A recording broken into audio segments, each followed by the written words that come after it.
Working as a surgeon is very rewarding. It's a privilege to ease the pain and suffering of others and make a big difference in their lives. However, the responsibilities of being a surgeon can be very challenging, both physically and mentally. I just finished 5 weeks of being on call. Being on call means that I have to be available to take care of any kind of emergencies, surgical emergencies that are coming to our hospital. I'm on 24/7. A typical on-call day might look like this. I'm in the OR doing a complicated surgery on a patient with bowel cancer who had multiple surgeries in the past. Now the surgery is taking a longer time than expected because there is more scar tissue. So around this time, I get a page from the emergency room. Now the nurse in the operating room, she answers the page, and it's the emergency room doctor on the other line. So she brings the phone to my ear, and the doctor on the other side says that I have an 80-year-old with rectal bleeding and hypotension, which is low blood pressure and anemia. I asked him to stabilize the patient as much as he can, give the IV fluids and blood, and I will be there as soon as the surgery is here. I'm done with the surgery here. Now, we continue with the surgery. 10 minutes later, I get another page from the ICU nurse. She wants to update me on a critical lab result for a patient who had a surgery for a perforated stomach ulcer. Now, this patient's potassium is 2.8, which is critically low. So I give an order over the telephone to the nurse to give 60 milliequivalents of potassium. We continue with the surgery. Then 20 minutes later, another page from, this time it's from the Grand Bank emergency room doctor. She's got a 16-year-old with acute pain in the lower abdomen, and she thinks that the patient has appendicitis.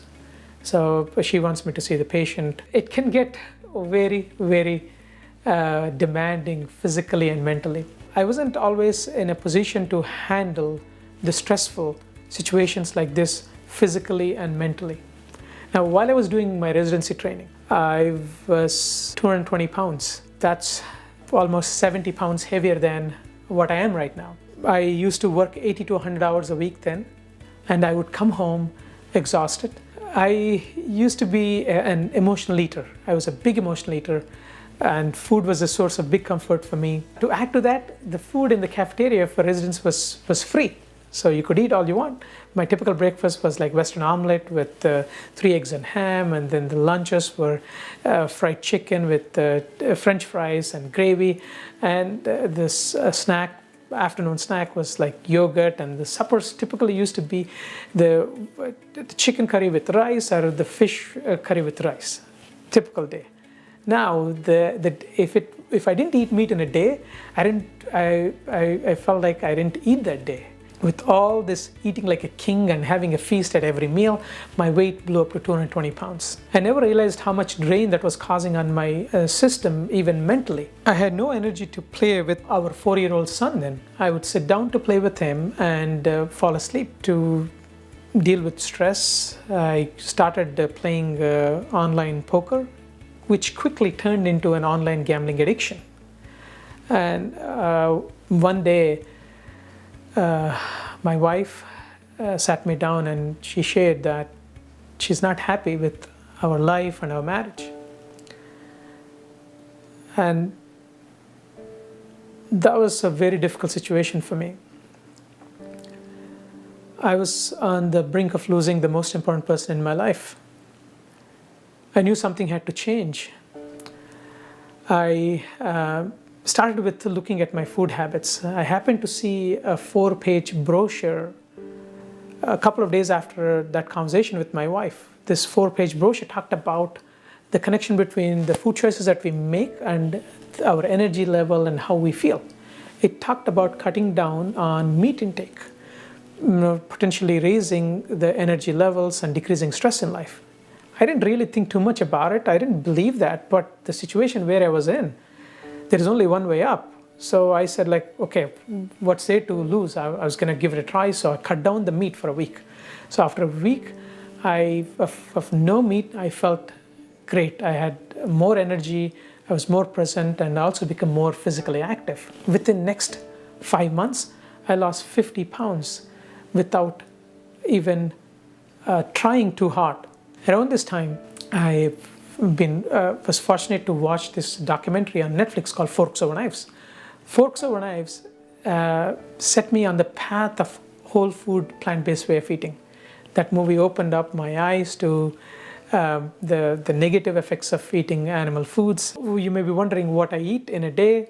All the foods that I eat are the foods that you know, which are like potatoes, pastas, pancakes, pizzas, even popcorn. Like lots of fruits and vegetables, and nuts and seeds, beans, lentils, brown rice. These delicious, nourishing foods supply me with the nutrients and energy to carry on my long hours. I became more physically active. I started getting into weightlifting and running, and eventually found yoga, or maybe yoga found me. A regular routine yoga practice has become a vital part of my life. I have this 20-minute routine that I do in the morning, which energizes my whole body. I also started doing meditation. It was hard in the beginning to do the meditation. Believe me, I'm not the one who would love to sit down and stay calm, but I learned to sit down and observe my thoughts. 1 minute a day, then became 2 minutes. Now I do my regular meditation practice, which is 20 to 30 minutes every day. The whole food, plant-based way of eating, regular yoga practices, and my meditation, this set of 3 things have helped me to get through the challenging situations that I faced throughout the day. One other, the most important thing that helps me to get through my day is the incredible support that I get from my loving wife. She's a physician as well. She understands the stress and strain that come with my job. We worked on building our house into a stress-free, happy place. And that happened over a number of years. And our son and our puppy lighten up the house with their energy, with their grace and humor. One other element that helps me to get through my day and keep my job stress-free is the incredible support that I get from my coworkers. I refer to them as my work family. It's like a regular family.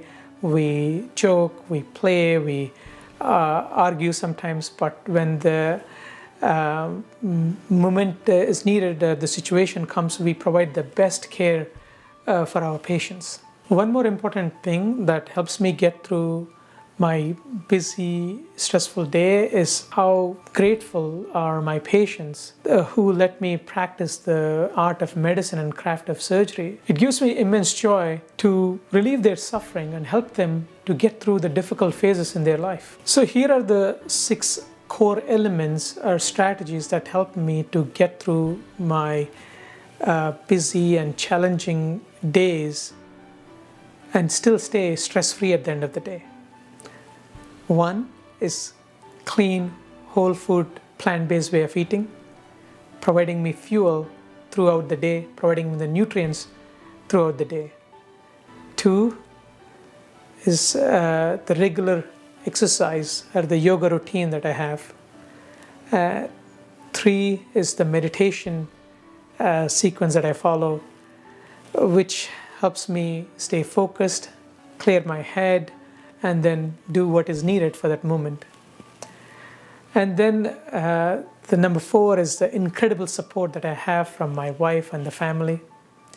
Number 5 is my work family.